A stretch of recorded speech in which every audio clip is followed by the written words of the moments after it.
قارون کے خزانے کے بارے میں تاریخی روایات اور محاورے تو سنے ہی ہوں گے۔ یہ وہی شخص ہے جس کا نام اللہ تعالیٰ نے قرآن مجید میں عبرت کے لیے بیان کیا ہے۔ قارون کا قصہ اسرائیلی اور اسلامی دونوں روایتوں میں ملتی ہے۔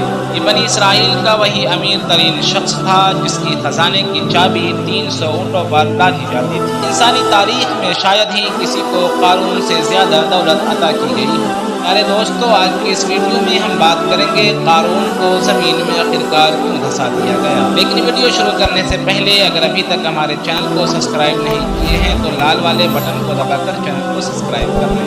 پیارے ناظرین، قارون حضرت موسیٰ علیہ السلام کے چچا جو سحر کا لڑکا تھا، بہت ہی شکیل خوبصورت تھا۔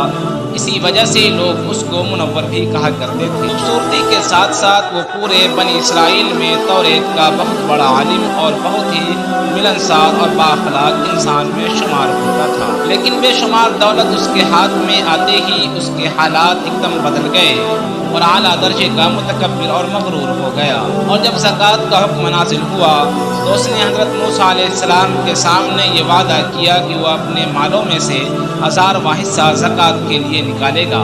مگر جب اس نے مالوں کا حساب لگایا تو ایک بہت بڑی رقم زکوٰۃ کی نکلی۔ یہ دیکھ کر اس پر ایک دم حرص و بخل کا بھوت سوار ہو گیا، اور نہ وہ صرف زکوٰۃ کا منکر ہوا بلکہ بنی اسرائیل کو بھی بہکانے لگا کہ موسیٰ زکوٰۃ کے بہانے سے تمہارا مالوں کو لینا چاہتا ہے۔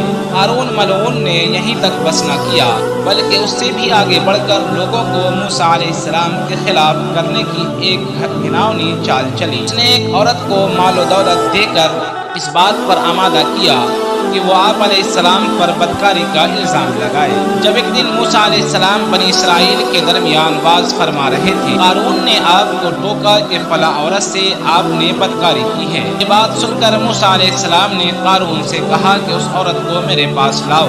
وہ عورت بلائی گئی تو حضرت موسیٰ علیہ السلام نے فرمایا، اے عورت، اس اللہ کی قسم جس نے بنی اسرائیل کے لیے دریا کو پھاڑ دیا اور فرعون ظالم سے نجات دی، سچ سچ بیان کرو واقعہ کیا ہے؟ اے اللہ کے نبی، مجھ کو قارون نے بکثرت مال دے کر آپ پر بہتان لگانے کے لیے آمادہ کیا تھا۔ اس وقت موسیٰ علیہ السلام آپ دیدہ ہو کر سجدہ شکر میں گر پڑے اور بحالت سجدہ آپ نے یہ دعا مانگی کہ اللہ قارون پر اپنا قہر و غضب نازل فرما۔ دعا سے فارغ ہونے کے بعد آپ نے مجمع سے فرمایا کہ جو قارون کا ساتھی ہے وہ قارون کے ساتھ کھڑا رہے اور جو میرا ساتھی ہے وہ قارون سے جدا ہو جائے۔ چنانچہ 2 شخص کے سوا تمام بنی اسرائیل قارون سے الگ ہو گئے۔ پھر موسیٰ علیہ السلام نے زمین کو حکم دیا کہ اے زمین، تم اس کو پکڑ لے۔ قارون ایک دم گھٹنوں تک زمین میں دھس گیا۔ پھر آپ نے دوبارہ زمین سے یہی فرمایا تو وہ کمر تک زمین میں دھس گیا۔ یہ دیکھ کر قارون رونے اور بلبلانے لگا،